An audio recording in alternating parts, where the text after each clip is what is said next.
अस्सलामुअलैकुम स्टूडेंट, आज हम केमिस्ट्री क्लास 10 न्यू सिलेबस है जो उसका चार्ल्स लॉ करेंगे। पिछली वीडियो में हमने बॉयल्स लॉ किया था। मैंने आपको बताया था कि आपने पेपर में उसे किस तरह अटैम्प्ट करने और इसका सारा कंसेप्ट क्लियर करवाया था। आज हम वॉल्यूम टेम्परेचर वॉल्यूम रिलेशनशिप यानी चार्ल्स लॉ करेंगे। तो सबसे पहले जैसे हमने बॉयल्स लॉ में इसकी डेफिनेशन लिखी थी उसी तरह लिखेंगे। Italian chemist Jacques Alexandre Charles stated that, यानी इटली का रहने वाला था, volume of given mass of a gas is directly proportional to the temperature at constant pressure. यानी एक गैस है उसका जो वॉल्यूम है वो डायरेक्टली प्रोपोर्शनल है टेम्परेचर के। शर्त यह है कि प्रेशर कांस्टेंट हो, यानी प्रेशर चेंज ना हो।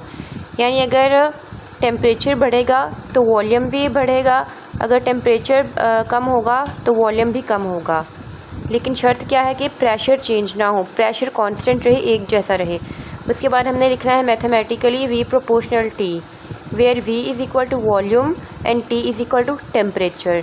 ये आपका शॉर्ट क्वेश्चन भी आ सकता है चार्ल्स लॉ, उसमें आपने इसकी डेफिनेशन लिखनी है और इसकी मैथमेटिकल फॉर्म लिखनी है।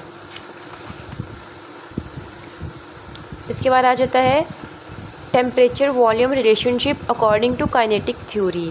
आप इसकी एक्सप्लेनेशन की हेडिंग भी बना सकते हैं। आप रीडिंग करते हैं और साथ ही कंसेप्ट समझते हैं। मैं आपको इस डायग्राम के थ्रू सारा समझाऊंगी। When temperature of a gas increases, जब एक गैस का टेम्परेचर बढ़ता है, it increases the average speed and kinetic energy of molecules. तो ये जो मॉलिक्यूल्स की काइनेटिक एनर्जी और एवरेज स्पीड को भी बढ़ा देता है। जब टेम्परेचर बढ़ता है तो गैस का टेम्परेचर बढ़ता है तो इसके मॉलिक्यूल्स की एवरेज स्पीड और काइनेटिक एनर्जी बढ़ जाती है। Increase in average speed lead to more frequent and hard collisions with walls of container. जब एवरेज स्पीड में बढ़ती है उसकी वजह से क्या होता है कि जो कंटेनर की जो वॉल्स हैं इनके साथ जो कोलिजन्स होती हैं वो बार बार होती हैं और ज़्यादा हार्ड होती हैं। ठीक है, जाहिर बात है जब मॉलिक्यूल्स ज़्यादा तेज़ी से मूव करेंगे तो इसकी जो कोलिजन, क्योंकि स्पीड ज़्यादा हो गई है तो इस वजह से जो कोलिजन्स हैं वो फ्रीक्वेंट होंगी और हार्ड होंगी। इस कंटेनर की वॉल के साथ हार्ड कोलिजन्स होंगी और बार बार होंगी। उसके बाद है if pressure of a gas is constant, अगर एक गैस का प्रेशर कांस्टेंट है, एक जैसा है, increase in temperature lead to increase in volume of a gas. जो इंक्रीज़ इन टेम्परेचर है वो गैस के वॉल्यूम में इंक्रीज़ की तरफ ले जाएगा। ठीक है, मैं आपको यहाँ समझा देती हूँ। ये देखें, हमें ये एक कंटेनर है और ये एक दूसरा कंटेनर है। ठीक है, ये जो पिस्टन है ये प्रेशर है। ठीक है, ये कांस्टेंट रहे। ठीक है, ये जो पिस्टन पे प्रेशर है ये कांस्टेंट रहना चाहिए, चेंज नहीं होना चाहिए। यानी अगर ये 1 kg है, 2 kg है, जितना भी है तो वो उतना ही रहना चाहिए। हम 1 kg ले लेते हैं, यहाँ 1 kg है तो इतना ही रहना चाहिए। ठीक है, अब नीचे देखें, प्रेशर कांस्टेंट रहे और नीचे हम आग जला देते हैं। ठीक है, टेम्परेचर जैसे जैसे इंक्रीज़ होगा उसी तरह ये वॉल्यूम भी इंक्रीज़ होगा। ठीक है, इधर देखें, यहाँ हमने नीचे आग नहीं जलाई, वॉल्यूम इतना है। ठीक है, लेकिन प्रेशर कांस्टेंट रहे, उतना ही रहे। नीचे हमने आग जलाई तो ये पिस्टन जैसे जैसे टेम्परेचर इंक्रीज़ होगा वैसे वैसे पिस्टन ऊपर मूव करेगा और इसका वॉल्यूम भी इंक्रीज़ हो जाएगा।